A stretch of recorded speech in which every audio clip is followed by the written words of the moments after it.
Since ISSF started, there are really three main areas that immediately come to my mind on where we went from the RFMOs really were not addressing these topics to having them very far along the line of where RFMOs need to be.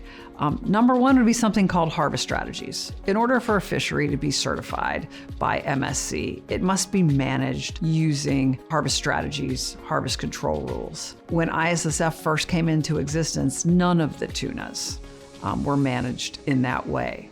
And now every tuna RFMO is making strides towards the adoption of harvest strategies. Some have been fully implemented for some stocks, some have one or two of the steps, but there is not an RFMO now that manages tuna that is not moving towards management of tuna in this way.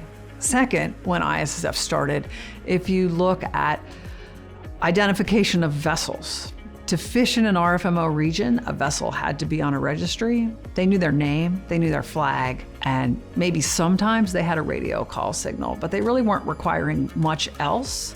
And those things can change. One of the first things that we did at ISSF is start to investigate when vessels could qualify for a unique vessel identifier, and then started working with the fleets and the companies to make sure vessels they were sourcing from had a unique vessel identifier. Used that information to start outreach and advocacy to the RFMO member countries, and now every tuna RFMO requires unique vessel identifiers for vessels fishing in their waters.